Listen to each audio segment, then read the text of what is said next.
Hey guys, welcome back to the channel. My name is Steven, and today I'm talking about Jurassic World Rebirth. This is the latest dino-sized entry in the ever-mutating Jurassic Park franchise. Directed by Gareth Edwards, director of Rogue One, the creator, and written by David Koepp, returning from the original Jurassic Park. Rebirth is technically the 4th Jurassic World film and the 7th overall, but it's also being framed as a standalone sequel, aka a soft reset that keeps the IP alive. No one's dumb enough to go where we're going. The cast is stacked: Scarlett Johansson, Mahershala Ali, Jonathan Bailey, and Rupert Friend. And while that sounds like the foundation for something bold and new, the result? Well, let's just say we're still paddling in familiar waters. Sometimes literally. So the story kicks off in 2008 on the remote island of Saint Hubert, where scientists have yet again cooked up another genetically modified dinosaur, the Distortus Rex, or D-Rex. And this dinosaur is a 6-limbed monstrosity that immediately breaks loose from containment and wrecks the lab. Classic. So fast forward to the present, Earth's climate has become inhospitable for most dinosaurs, and only areas around the equator mimic the Mesozoic enough for them to survive. Enter Zora Bennett, played by Scarlett Johansson, a hardened ex-military operative who's recruited by pharma exec Martin Krebs, played by Rupert Friend, to retrieve biological samples from 3 prehistoric species. Think Pokemon hunting, but with much higher stakes. Her team also includes a mercenary, a boat captain, and paleontologist, among others. Of course, the island is crawling with new dinos, mutated hybrids, a monstrous D-Rex, and yes, a surprise pack of flying pterosaur raptors. And meanwhile, a capsized family with a knockoff Pedro Pascal for the father gets caught up in the chaos, adding a second storyline that kind of just eats up runtime. Scarlett Johansson holds her own as Zora, though the script doesn't really give her much depth beyond capable action lead. Mahershala Ali brings some gravitas, but again, he's underused. And Rupert Friend he's fine as the corporate sleazebag.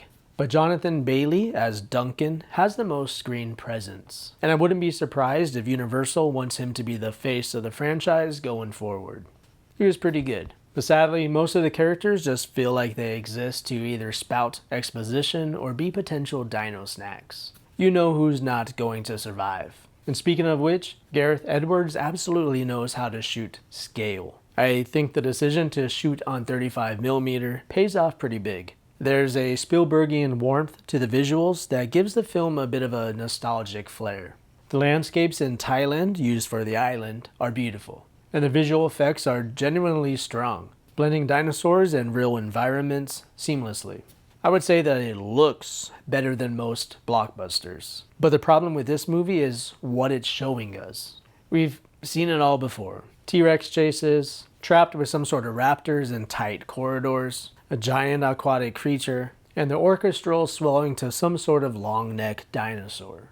All of it kind of feels like a greatest hits compilation. Fun to watch in the moment, but it doesn't stick. Another problem I had with this movie is the tone. This movie really wants to be thrilling and family friendly, which kind of leads to a weird tonal tug-of-war. I think most of the deaths are either off-screen or obscured, behind crates, splashed behind some walls, or hidden by camera pans. I'll admit there were some tense moments, but I think most of that family-friendly mayhem undercuts some of the sense of danger. And at this point, I think it either needs to lean into that family adventure tone or go full horror. I'd argue that the only thing you can do at this point to keep it fresh would be an R-rated Jurassic Park movie. Show us the chaos that these beasts can actually unleash. I think that's about the only direction this franchise can go to keep it interesting.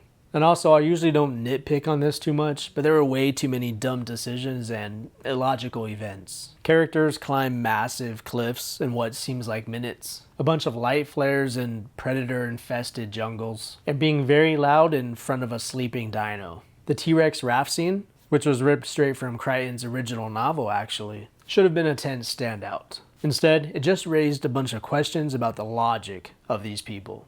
There's also an attempt to inject some heart into the final act, with talk of open sourcing the dino DNA for medical purposes, but that moment kind of just lands with a thud. it's an afterthought. The big ideas about scientific ethics and capitalism are barely explored, which feels a little bit like a missed opportunity given the setup. To be honest, I didn't even understand how the blood from these 3 dino species would prevent heart disease in the first place.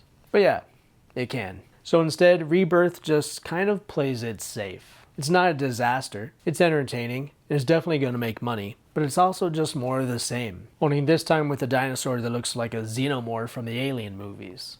I mean, at this point it kind of is more of a monster than dinosaur. Oh, there's also a cute baby dinosaur named Dolores, which, yes, gets adopted by a child mid-movie, because why not? So, for letter grade, Jurassic World Rebirth gets a C-. It's technically well made and occasionally thrilling, but it brings very little new to the table. It looks great, sounds big, and has flashes of excitement, but at this point it's clear that the franchise is just spinning its wheels. Hardcore dino fans will find enough to enjoy, but if you're hoping for a bold evolution, you're going to be disappointed. So, for further viewing, check out Kong Skull Island. This is a better example of a monster movie that blends military action, monster spectacle, and humor with flair. And for another Jurassic Park movie, how about The Lost World, Jurassic Park? This is a flawed but more atmospheric and intense take on the return to the island formula. The San Diego scene alone still hits harder than anything in Rebirth. Alright guys, thanks for watching. Drop your thoughts below. Did you like Rebirth, or are you ready to let this franchise go extinct? Alright, see you on the next one.